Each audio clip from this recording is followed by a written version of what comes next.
യുവതിയുടെ പരാതിയുടെ അടിസ്ഥാനത്തിൽ എംഎൽഎ രാഹുൽ മാങ്കൂട്ടത്തിലിനെതിരെ പോലീസ് കേസെടുത്തിരിക്കുകയാണ്.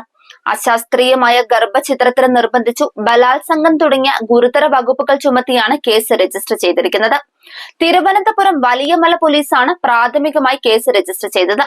കുറ്റം തെളിയിക്കപ്പെട്ടാൽ 10 വർഷം മുതൽ ജീവപര്യന്തം വരെ തടവ് ശിക്ഷ ലഭിക്കാവുന്ന വകുപ്പുകളാണ് രാഹുലിനെതിരെ ചുമത്തിയിട്ടുള്ളത്. കഴിഞ്ഞ ദിവസമാണ് യുവതിയുടെ മൊഴി പോലീസ് വിശദമായി രേഖപ്പെടുത്തിയത്. തുടർ നടപടികൾക്കായി കേസ് ഉടൻ തന്നെ നേമം പോലീസിന് കൈമാറും. മുഖ്യമന്ത്രിയെ നേരിൽ കണ്ട് യുവതി കഴിഞ്ഞ ദിവസം പരാതി കൈമാറിയിരുന്നു. തിരുവനന്തപുരത്ത് സെക്രട്ടേറിയറ്റിലെത്തിയാണ് ഭീഷണിപ്പെടുത്തി ഗർഭചിത്രത്തിന് വിധേയാക്കിയെന്ന് യുവതി പരാതി നൽകിയത്. രാഹുൽ മാങ്കൂട്ടത്തിൽ എംഎൽഎയിൽ നിന്ന് തനിക്ക് നേരിട്ട ദുരനുഭവം വിവരിച്ചുകൊണ്ടുള്ള പരാതിയിൽ ഡിജിറ്റൽ തെളിവുകൾ ഉൾപ്പെടെ യുവതി പോലീസിന് കൈമാറിയിട്ടുണ്ട്. ഡിജിറ്റൽ തെളിവുകൾക്ക് പുറമെ താൻ പല ഘട്ടങ്ങളിലായി വൈദ്യസഹായം തേടിയതിന്റെ മെഡിക്കൽ രേഖകളും പെൺകുട്ടി സമർപ്പിച്ചിട്ടുണ്ട്. പെൺകുട്ടിയുടെ രഹസ്യമൊഴി രേഖപ്പെടുത്തുന്നതിനായി പോലീസ് ഉടൻ കോടതിയിൽ അപേക്ഷ നൽകും. തിരുവനന്തപുരം റൂറൽ എസ്പിക്കാണ് കേസിന്റെ അന്വേഷണ ചുമതല. കേസ് രജിസ്റ്റർ ചെയ്തതിന് പിന്നാലെ രാഹുൽ മാങ്കൂട്ടത്തിലിനെ ബന്ധപ്പെടാൻ പോലീസിന് ഇതുവരെ കഴിഞ്ഞിട്ടില്ല. പത്തനംതിട്ട, പാലക്കാട് ജില്ലകൾ കേന്ദ്രീകരിച്ചാണ് രാഹുലിനായുള്ള അന്വേഷണം പോലീസ് ഊർജിതമാക്കിയിരിക്കുന്നത്. അതേസമയം കേസിൽ മുൻകൂർ ജാമ്യത്തിനായുള്ള നീക്കങ്ങൾ രാഹുൽ മാങ്കൂട്ടത്തിൽ ആരംഭിച്ചതായാണ് വിവരം. കൊച്ചിയിലെ ഒരു അഭിഭാഷകരുമായി ഇദ്ദേഹം സംസാരിച്ചതായും റിപ്പോർട്ടുകളുണ്ട്.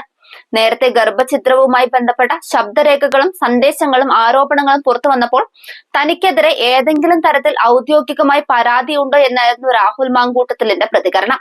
ഹൂ കെയേഴ്സ് എന്നായിരുന്നു ആദ്യഘട്ടത്തിൽ ഇദ്ദേഹത്തിന്റെ പ്രതികരണവും. കഴിഞ്ഞ ദിവസം UDF സ്ഥാനാർത്ഥിക്ക് വേണ്ടി പ്രചാരണം നടത്തുന്നതിനിടെ ശബ്ദരേഖകളെ കുറിച്ചുള്ള മാധ്യമങ്ങളുടെ ചോദ്യത്തിന് സ്ഥാനാർത്ഥികൾക്കും പാലക്കാട്ടുകാർക്കും ഇല്ലാത്ത പ്രശ്നം മാധ്യമങ്ങൾക്ക് വേണ്ട എന്നായിരുന്നു അദ്ദേഹം മറുപടി നൽകിയത്. രാഹുൽ പെൺകുട്ടിയെ 2 തവണ ബലാത്സംഗം ചെയ്തതായിട്ടാണ് FIR-ൽ പറയുന്നത്. തൃക്കണ്ണാപുരത്തെ ഫ്ളാറ്റിൽ വെച്ചാണ് രാഹുൽ മാങ്കൂട്ടത്തിൽ പെൺകുട്ടിയെ ബലാത്സംഗം ചെയ്തത്. പീഡന ദൃശ്യങ്ങൾ രാഹുൽ ഫോണിൽ പകർത്തി എന്നതടക്കം FIR-ൽ പറയുന്നുണ്ട്. പെൺകുട്ടി അനുഭവിച്ച ക്രൂരത തുറന്നു കാട്ടുന്ന ഞെട്ടിക്കുന്ന വിവരങ്ങളാണ് ഇപ്പോൾ പുറത്തു വന്നിരിക്കുന്നത്. പുറത്ത് പറഞ്ഞാൽ കൊല്ലുമെന്ന് ഭീഷണിപ്പെടുത്തിയെന്നും പിന്നീട് പാലക്കാട്ടെ ഫ്ളാറ്റിൽ എത്തിച്ച ദൃശ്യങ്ങൾ കാണിച്ച് വീണ്ടും ബലാത്സംഗം ചെയ്തെന്നും FIR-ൽ പറയുന്നുണ്ട്.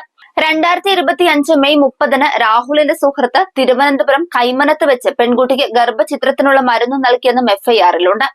പെൺകുട്ടിയെ ചുവന്ന കാറിൽ കയറ്റി അബോർഷനുള്ള മരുന്ന് നൽകുകയായിരുന്നു. കാറിൽ വെച്ച് മരുന്ന് നൽകിയ ശേഷം രാഹുൽ വീഡിയോ കോൾ ചെയ്ത് മരുന്ന് കഴിച്ചെന്ന് ഉറപ്പുവരുത്തിയെന്നും FIR റിപ്പോർട്ടിലുണ്ട്. കുഞ്ഞുണ്ടായാൽ രാഷ്ട്രീയ ഭാവി തകരുമെന്ന് രാഹുൽ പറഞ്ഞതായും പെൺകുട്ടി മൊഴി നൽകി.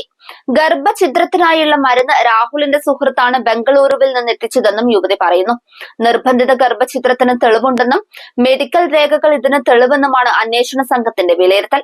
ഗുളിക എത്തിച്ചത് കേന്ദ്രീകരിച്ച് അന്വേഷിക്കുമെന്നും രാഹുലിന്റെ സുഹൃത്തിനെ കണ്ടെത്തുമെന്നും അന്വേഷണ സംഘം അറിയിച്ചു. 20 പേജോളം വരുന്ന മൊഴിയാണ് പെൺകുട്ടി അന്വേഷണ സംഘത്തിന് നൽകിയത്. മൊഴിയെടുപ്പ് 5.5 മണിക്കൂറോളമാണ് നീണ്ടത്. കുഞ്ഞുണ്ടായാൽ രാഷ്ട്രീയ ഭാവി തകരുമെന്ന് രാഹുൽ പറഞ്ഞതിന്റെ ഓഡിയോ ക്ലിപ്പ് പുറത്തു വന്നിട്ടുണ്ട്.